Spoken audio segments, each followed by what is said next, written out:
وأشهد أن محمدا عبده ورسوله اللهم صل على سيدنا محمد عبدك نبيك ورسولك بالأمي وعلى آله وصحبه وسلم تسليما بقدر ذاتك في كل وقت وحين أما بعد Hadratil Muhtaramin, segenap jamaah muhasabah Jumat pagi yang dirahmati Allah, yang hadir di sini maupun pendengar di rumah. Mari kita buka bersama-sama acara pagi hari ini dengan bacaan Ummul Quran Al-Fatihah. Bismillahirrahmanirrahim. Alhamdulillahirabbil alamin.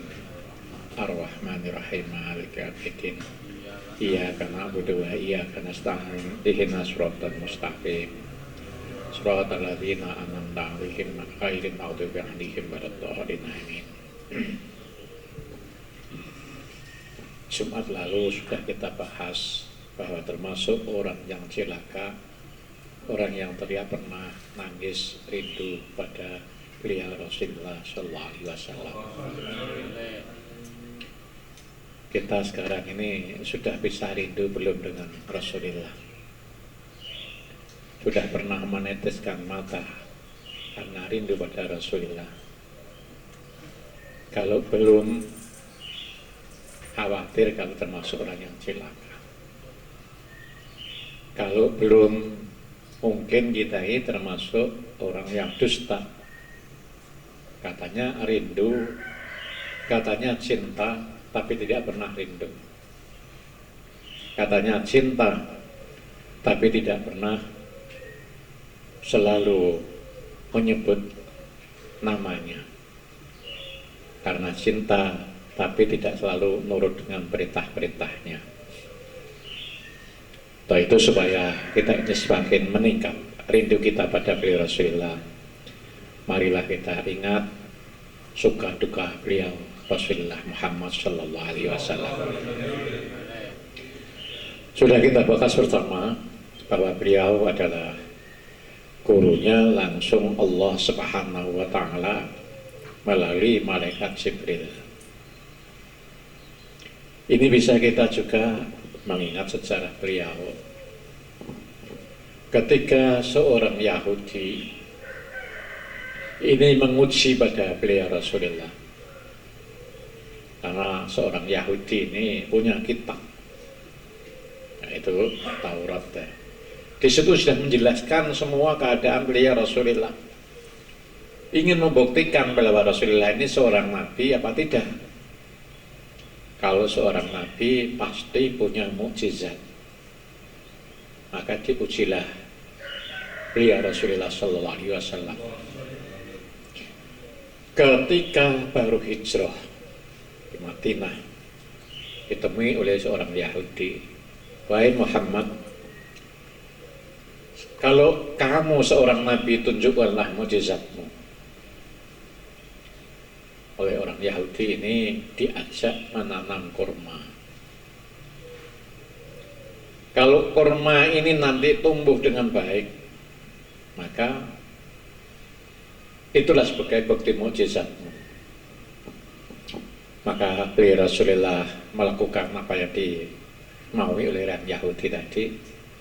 Ditanamlah bibit kurma, biji kurma itu. Dalam 1 minggu kurma itu tumbuh dengan bagus. Kemudian 2 minggu dirawat bersama-sama. Ayo dirawat bersama-sama. Biar saya tidak akan sihir. Orangnya diajak nyirami, diajak madun dan sebagainya, diajak mupuk dan sebagainya. Terus dalam waktu yang tidak lama kurma itu menjadi besar. Yang menurut hitungan waktu itu tidak mungkin. Bahkan akhirnya kurma itu menjadi buah kurma yang berbuah. Kemudian beliau Rasulullah diberi pendidikan oleh Allah Subhanahu Wa Taala melalui Jibril. "Wahai Muhammad, ini adalah jawaban bahwa orang Yahudi itu akan semakin percaya bahwa engkau adalah utusanku. Karena apa? Karena sesungguhnya bibit kurma tadi, biji kurma tadi sudah digodok oleh orang Yahudi sehari semalam. Menurut teori tidak mungkin bisa tumbuh. Tapi berkat ini yang didik Allah Subhanahu wa Ta'ala, kurma itu menjadi kurma yang subur dan yang terbaik, yang sekarang kita mengenal dengan kurma ajwah. Maka kurma ajwah itu rasanya kan beda dengan kurma-kurma biasa. Karena apa? Karena kurma ini kan sudah digodok ya. Jadi matengnya jadi ini ya enggak jelas seperti itu. Tidak seperti kurma-kurma yang lain. Apakah kita belum rindu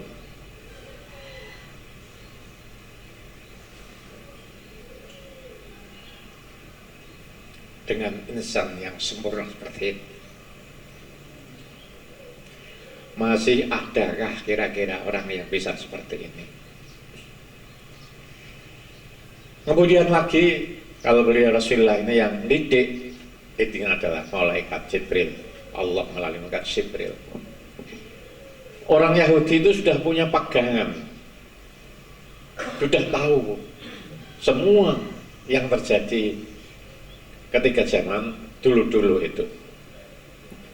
Beliau Rasulullah ini tidak pernah membaca sejarah karena ummi, tidak pernah membaca buku-buku karena beliau adalah tidak bisa tulis dan baca.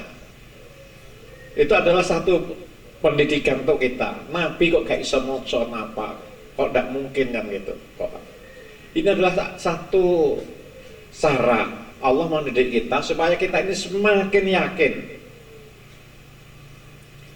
Ditanya oleh orang Yahudi, wahai Muhammad, dulu ada seorang pemuda yang ada di sebuah gua dan didampingi seekor anjing. Itu satu-satunya anjing yang bisa masuk surga, ya anjingnya Ashabul Kahfi. Kalau Pak Dong akhirnya dikiaskan, wong anjing mendampingi orang soleh menjadi temannya masuk di surga, apalagi kalau manusia kan gitu. Kalau Pak Dom saja ngaji kan gitu ya, karena almar'u ma'ama'an ahabba. Sedikit saya sampaikan, almar'u ma'ama'an ahabba itu adalah seorang tuh akan selalu bersama orang yang dicintai. Itu mulai di dunia ini. Nah, sebagai bukti kita mencintai seorang, pasti akan selalu dengan orang yang sudah kita cintai. Dan juga nanti di kuburannya, di makbarohnya, itu yang ideal juga selalu bersama dengan yang dicintai. Orang yang cinta Sunan Bonang, makamnya jadi Sunan Bonang, di lingkungannya baik. Saya ingat daunnya Mbah Yai Maimun ketika saya sowan pada beliau, almarhumlah, Fatihah untuk beliau, Al-Fatihah. Bismillahirrahmanirrahim. Alhamdulillahirrahmanirrahim. Ar-Rahmanirrahim. Malika yaumiddin. Iyyaka na'budu wa iyyaka nasta'in. Ihdinas siratal mustaqim. Shiratal ladzina an'amta 'alaihim ghairil maghdubi 'alaihim waladdallin. Pada satu saat saya sowan tanya pada beliau, Yai panjenengan pun udur, Mas kula nyebut sepuh ngoten nggih. Kan sangat berat, haji itu untuk orang yang normal aja berat. Mbah Yai Maimun Zubair dalam kondisi apapun selalu melakukan tidak haji. Jawab beliau apa? Jawab beliau adalah apa nutupno. Saya kan juga tidak berani ngejar, maksudnya nutute napa pengen sedo teng mriko, kapundhut teng mriko, mboten wonten ngoten. Tapi atuh kula, hati saya seperti itu. Ingin menyelesaikan.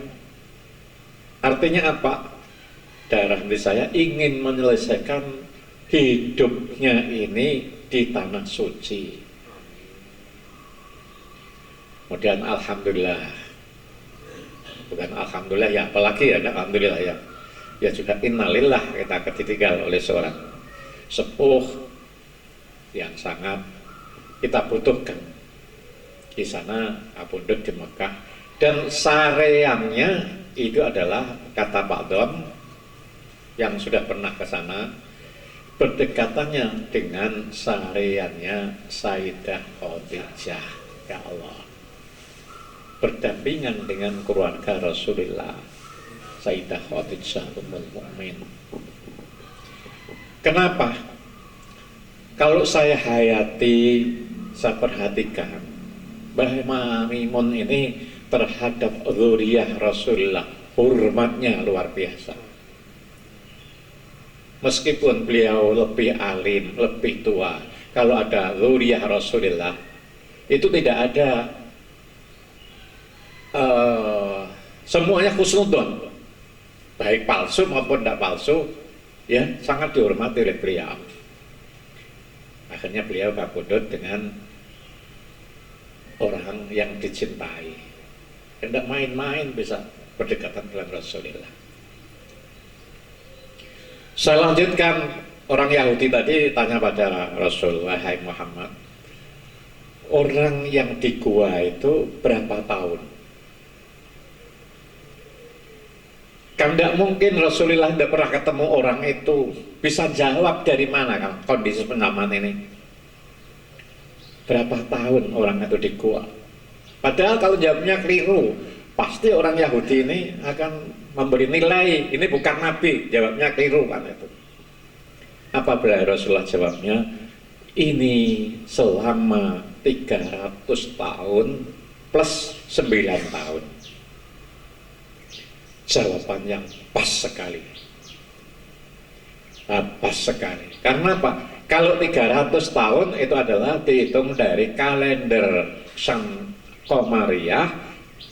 Kalau dihitung 300 tahun itu adalah kalender Syamsiah.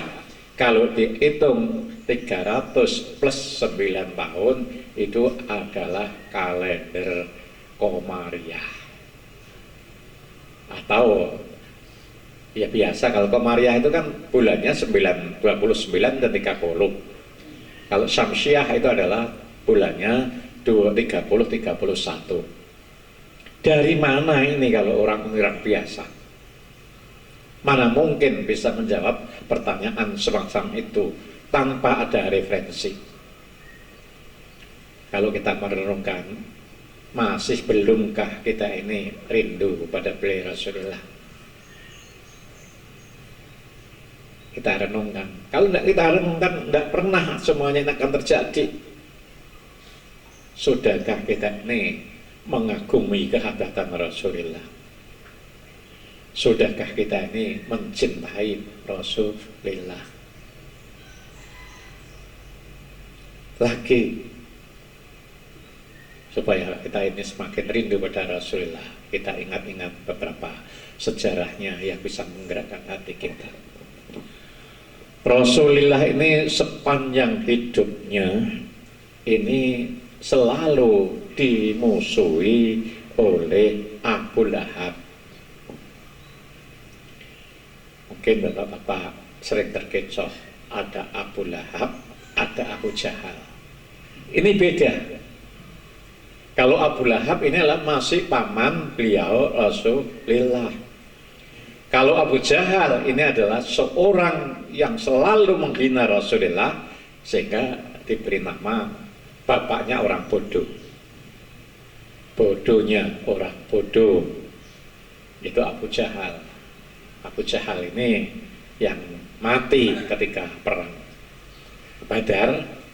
Kemudian Abu Lahab ini matinya sangat mengerikan, sakit yang tidak satu pun orang berani mendekat, karena penyakitnya itu adalah menular dan jijik. Sehingga ketika mau masukkan ke lubang, itu adalah dibikinkan lubang lalu dijongkrokno pakai tongkat. Tidak ada yang ini Abu Lahab sang jeleknya. Tapi ketika beliau ini, Rasulullah ini diberitahu, ditipu bahwa sekarang ini Abu Lahab ini sedang sakit keras, minta kehadiran beliau Rasulullah. Padahal ini tipu daya Abu Lahab.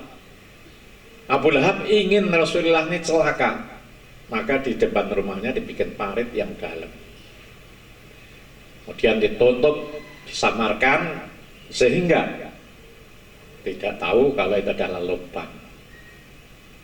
Begitu Rasulullah diberitahu seperti itu untuk jenguk, ini ya kok berangkat. Ini yang bisa kita renungkan. Bisakah kita kira-kira seperti itu? Orang yang seumur hidupnya selalu mencaci dan memusuhi beliau Rasulullah. Rasulullah diundang karena itu sakit, kok masih hatinya punya toleransi yang luar biasa. Ini kenapa? Kira-kira kita ini bisa tidak seperti itu? Kalau tidak seperti itu, mendekati itu saja.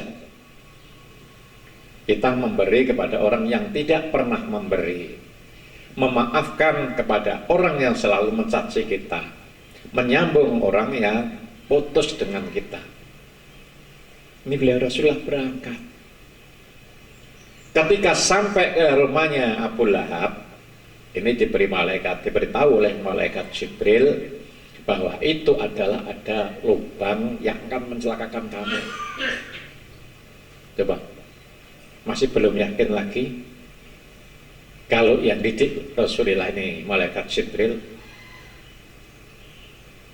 yang dari Allah Subhanahu wa Ta'ala, masih belum yakinkah kita untuk mengamalkan sunnah-sunnahnya, perintah-perintahnya? Begitu diberitahu oleh malaikat Jibril bahwa di situ ada lubang yang akan mencelakakan, kembali beliau Rasulullah. Pembantunya Abu Lahab itu memberitahu bahwa sesungguhnya Muhammad balik. Abu Lahab yang pura-pura sakit itu tidak sadar, dia langsung lari. Kenapa? Muhammad sampai di sini kok kembali. Tanpa sadar akhirnya masuk ke lubang yang sudah dibalik itu. Pelajaran yang kedua adalah barang siapa yang menggali lubang, maka dia akan terprosok di dalamnya. Begitu masuk dalam lubang itu sampai memanggil kiri kanan, tidak ada yang bisa mengeluarkan Abu Lahab ini. Karena apa? Kalau asalnya tangan ukurannya 1 meter, tangan bisa nyampe. Ternyata ketika mau ditarik, ini Abu Lahab ke bawah. Sehingga masyarakat memberi tampar. Ketika tampar itu dielupkan, semakin panjang semakin ke bawah. Siapa yang akhirnya menolong? Yang menolong adalah akhirnya beliau Rasulullah dipanggil. Betapa mulia akhlak beliau Rasulullah, betapa indah hati Rasulullah. Masihkah kita belum merindu pada orang yang sebaik ini? Masih banyak lagi hal-hal yang luar biasa. Kalau kita mau merenungkan, kita bisa rindu pada beliau Rasulullah Sallallahu Alaihi Wasallam. Hal yang semacam inilah yang namanya mukjizat. Kalau dimiliki oleh para wali disebut karomah. Kalau dimiliki orang biasa ini disebut ma'unah. Ini yang kemarin saya bahas. Ada zikir, ada wirid, ada warid. Zikir ini adalah kita selalu mengingat Allah, karena kita ini diperintahkan oleh Allah. Fadhkuruni adzkurukum washkuruni wala takfurun. Ingatlah kepadaku, maka aku akan selalu ingat kepadamu. Nih, yang kita menjadi motivasi. Bagaimana kalau kita ini selalu diingat oleh Allah? Saya yakin tidak akan pernah ada kesusahan. La khaufun alaihim wa la hum yahzanun. Karena kita ini selalu diingat oleh Allah. Allah ada dalam hati kita karena kita selalu mengingat kepada Allah. Zikir ini kadang-kadang kita lupa. Bahkan lebih banyak rupanya daripada ingatnya. Habis ini kita masuk di acara lain, kita sudah lupa. Habis ini sibuk dengan pekerjaan, kita sudah lupa kepada Allah. Yang sering zikir ini ya ketika dalam halakoh seperti ini kita ingat kepada Allah. Meskipun punya energi yang luar biasa seperti itu, kita masih juga tidak bisa melakukan yang konsisten. Dukhuluha wa khurujuha bi dzikrillah. Keluar masuknya nafas ini adalah selalu ingat kepada Allah. Belum bisa kita. Maka kalau dalam kehidupan kita ini selalu ada hal-hal yang belum bisa kita selesaikan karena kita ini selalu lupa kepada Allah dan juga dilupakan oleh Allah. Kemudian zikir ini kalau sudah dilakukan dengan istiqomah, jumlahnya tertentu, waktunya tertentu, itu namanya menjadi wirid. Wirid. Kalau sudah kita masuk pada wakom wirid, ini adalah tidak kita bedakan antara wajib dan sunnah. Ketika kita tidak membaca wirid yang sudah pernah kita baca, anggaplah adalah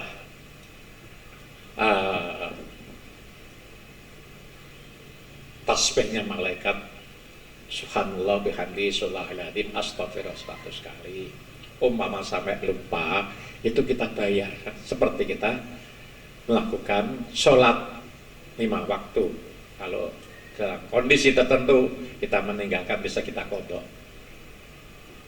Wirid juga begitu, kita sudah biasa puasa Senin Kemis, kok ternyata ada halangan. Ini bukan gampang-gampang, ini adalah karena menghormat tamu dan sebagainya, ditinggalkan kan gitu biasanya itu. Katanya Pak Rozik, aku menghadiahi istri saya, ini juga ibadah. Saya menyenangkan istri saya, wis dimasakno. Saya kan menang monitor, wis aku mokak. Ya benar-benar saja itu kan ahli syariat ya, ahli syariat ya, begitu aja syariat ya, seperti itu Pak.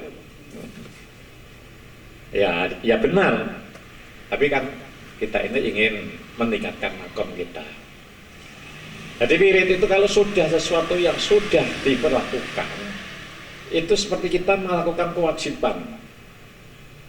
Biasa baca Al-Quran 1 juz sehari, kemudian kita lupa atau kita berhalangan, hari berikutnya ditambah 2 juz. Kalau kita sudah bisa masuk ke makom seperti inilah, maka kita akan memperoleh warid. Warid itu anugerah dari Allah.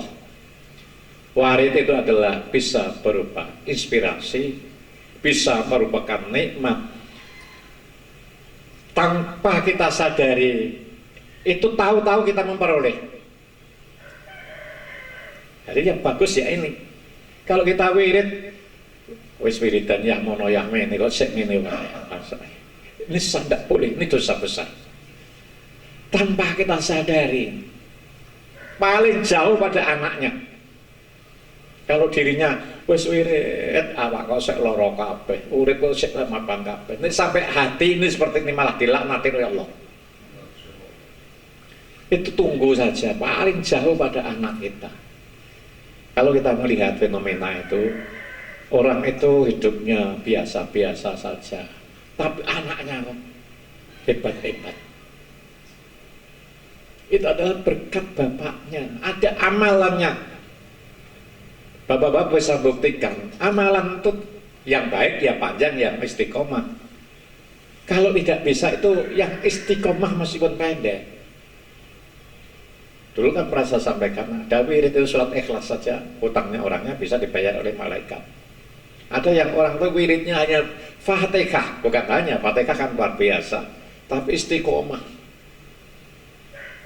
Bapak-bapak yang nanti sudah melakukan wirid puluhan tahun, dia akan merasakan dalam hidupannya, ini kak saya memperoleh sesuatu yang menurut otak saya tidak ketemu.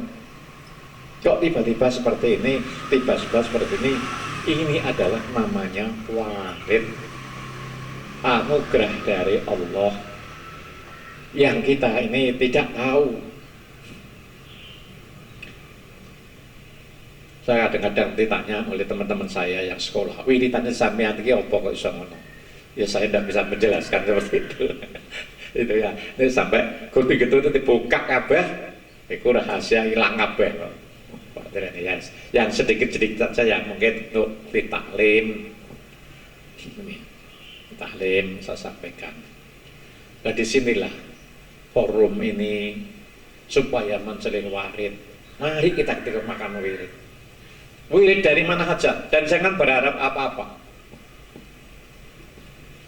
Kalau kita dalam halakoh itu memang beda, suasana beda.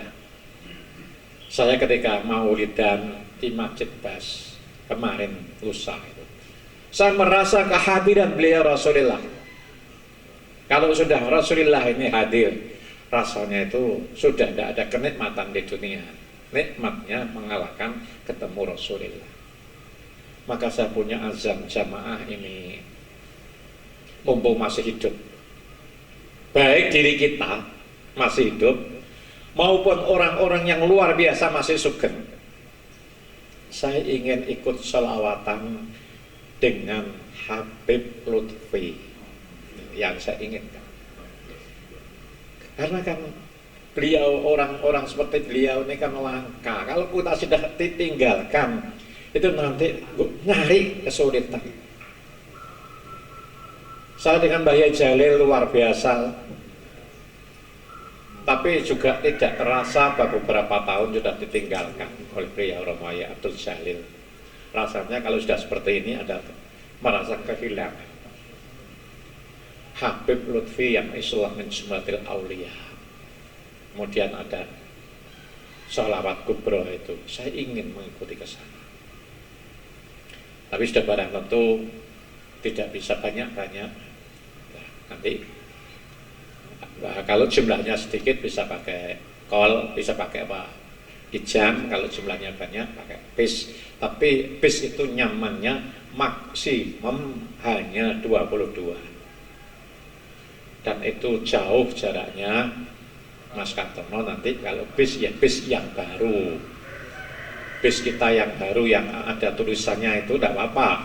Kita kan masih ada bis yang masih belum ada 2 tahun, jumlahnya kurang lebih ada 15 unit, tapi 1 unit saja.